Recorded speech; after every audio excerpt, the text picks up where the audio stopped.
Magandang hapon mga kalwas, mga kabidot, mga ka-device. So ayan. So magbibigay po tayo ng tips about sa pressure washer na ginagamit ko. And bakit ganito ang ginagawa kong pressure washer. Bibigay lang po tayo ng tips. Pero bago po yon, intro muna tayo ng konti. So ito po, may tatlo tayong pa-order na sets of 3 and 1. 1, 2, and 3. Isa lang po may-ari niyan, Mr. Discutido ng Bacolod City. Salamat sir sa tuwala. So second order na ito ni sir and tatlo agad ang in-order niya sa pangalawang order. Salamat po. And dahil nga po naka-promo tayo, yung 3 and 1 po na halagang 60,000 ay 4 in 1 po ang makukuha niya. So ayan po, meron tayong pressure washer, soap, water, then may libre siyang piso tubig, kaya po yan na meron dito na butas para sa gripo. So ayan po. And by request ni sir, gumagawa po tayo base sa request ng mga ating kliyente. Ang kanyang hose reels, hindi pa lang po buo, ay separated po sa housing kasi iwalay niya nga daw po ng lagayan o iwalay niya sa ng pwesto ng kumbaga mas malayo ng kaunti sa housing ng machine. Yan po ay wall mounted or floor mounted. So yan po. So, yan po, magpatuloy na tayo sa ating tips na ibibigay ko sa inyo about this dito sa ating pressure washer na ginagamit. Bakit po ganito ang gamit ko? So tips po, number 1. Ang advantage po kasi nito, yan nga po, mayroon siyang pinaka-bladder tank or reservoir or kung ano man ang tawag dito or pressure reserve, kung ano man po. Yan po, may tank. So ano po bang purpose nitong tank na ito? At bakit itong ginagamit ko? Number 1 po dyan, halimbawa po nagbara yung nozzle. Nagbara po ang nozzle, dito po sa mga lumang or sa dating modelo, kadalasan ginagamit natin yung ganyan. Pag nagbara po ang nozzle, yung balik po ng pressure, syempre po maiipit po ang pressure. Yung balik po ng pressure ay bigla. Bigla po yan dyan sa loob nito. So ang una niya pong aapektuhan ay itong return valve ng, ito pong return valve ng yung mga seals po na yan. So may mga seals po yan, kaya number 1 po, bakit yung iba, ang common na nagiging problem nila ay sira na itong return, itong pressure control. So kahit anong adjust nila, wala na. Kahit anong adjust, agad na.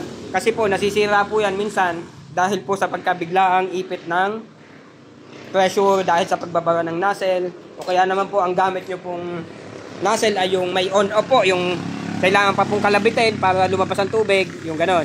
So yung iba, papatay, buhay. So napepersa po ang mga seals na yan. So ang advantage po ng mga ganito, siya po ang sumasalo doon sa return or biglaang pressure na naiipit po, sasaluhin niya po yun. So hindi po basta-basta masisira ang ating mga seals. Yun pong advantage. So yun po ang napakalaking tulong ng tank na ito. Kaya yun na nga po.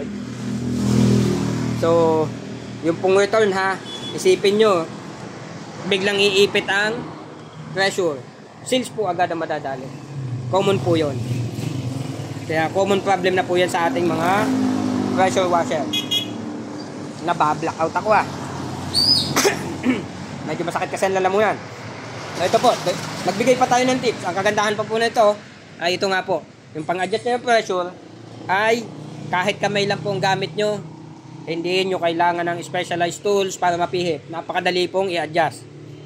Tapos mayroon pa po yung ito po ay parang emergency, hindi naman totally emergency. Ito po ay para i-low pressure agad. Pag tinaas nyo pong ganyan, low pressure na po agad yan. Mawawala na lahat ng pressure. So kung halimbawa gagamitin nyo sa mga pandilig-dilig lang ng halaman, hindi pwedeng masobrahan, ito po ang itinataas lang. Tapos pag binalik nyo po yan, balik na po yan sa dating pressure. So yun po ang advantage yan. So napakalaking bagay po nito. And may i-share po ako sa inyo isang tips para dun po sa gumagamit ng ganitong pump. So pasensya na po, may mga ilang negosyante o mga naghahanap buhay na masasagasaan pag sinare ko ito. Mababawasan kanilang hanap buhay. So ito po, sabi nga doon sa ibang post na nababasa ko, kahit anong pihit nila sagad na, wala nang adjustment sa pressure, hindi na lumalakas. So yung seal po nito, ito po kasi ang trabaho nito ay ipitin yung return water para lumakas ang labas dito. So iniipit niya po yung return para lumakas ang labas ng tubig or pressure. So pag sila na po, malakas na ang return, wala na halos pressure. So ibig sabihin po, yung mga seal nito sila na. So, ang ginagawa po natin, bibigyan ko yung magandang tips, lagyan nyo po ng gate valve sa una. Napakalaking tulong po ng gate valve na yan. Yung trabaho po nito, ay ito na ang gagawa. So, para lumakas po muna ang pressure, open nyo po muna yan, naka-fully open. Titingnan nyo po yung gauge. Unti-unti nyo isasara yan, iipitin nyo yung return water para lumakas ang tubig dito. Yan. Unti-unti po hanggang makuha nyo yung gusto nyong pressure. Pero huwag nyo na may kasagad kasi syempre, sira na ito. Kumbaga, ito lang ang alternative nyo. So, pasensya na po doon sa ilang, syempre, ito po, pag nasira, pagawain talaga. Ito po, pag nakabitan nyo na ito, ayos na agad. Hindi nyo na kailangan ng magagawa. Itiklon nyo lang yan dyan, ayos na. So, may nasagasahan po tayong ilang naghahanap buhay. Pasensya na po. Yan po ay tulong ko lang doon sa mga yung gusto naman magpagawa na lang. Pasensya na. So, yun po. Then, balik po tayo sa ating modified na pressure washer. Ang ginagamit po natin ay may ngipin. May ngipin na belt. So, bakit po may ngipin? Imagine nyo po, kung kayo di postisyon na, kumakain kayo nung hindi nakakabit ang postisyon, syempre dumudulas. So, yun po yun. So, ang sama. So, ito po, ang kagandahan ng may ngipin, pag medyo maluwag yan, sumasabit pa rin. So, hindi siya basta-basta dudulas. Kaya nangyayari, pag bumibili ako nito, may mga pre-netted belt, tambak na po yun dyan. So, pinapaltan ko po kasi nito, hindi yun po nagagamit. Nakatambak lang. Baka magato na, katatambak. So, ang dami ko na po niyan. So, yun na lang po muna ibigay kong tips. Kasi baka mapasobra naman tayo, marami tayong matagataan nito. So, yung doon po sa mga link nito, kayo na lang po maghanap. Kasi ayoko na po magbigay ng link. Kasi ang nangyayari, nauubusan ako. Pag kailangan ko, doon sa binibilang ko, ino-orderan ko, ubus na. So, nangyayari, ako na naman ang maghahanap. Hanap na naman ako ng hanap. So, maghanap na lang po na kayo na kagaya. So, hindi naman kailangan na same model or same basta may ganyan po, may tank.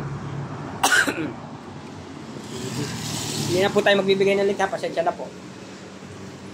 Hindi naman po tayo binabayada nung seller nito. Wala namang walang pakonsuelo. Sabi gano'n, ika nga. Pero okay lang po yon. Kayo na lang po maghanap. Kumbaga, tips ko lang po na mas maganda po itong gamitin kumpara doon sa isa. Pero nasa sa inyo pa rin po kung anong gusto nyo gamitin. Pwede naman kayong maghanap pa rin ng mas maganda. Kung sa palagay nyo mas maganda. Ako po ay sharing ko lang po sa inyo ay base sa nagiging experience ko. At kung ano nakikita natin at kung ano-ano pa man. So yun lamang po mga kakalwas, mga kabendot, mga ka-DIY.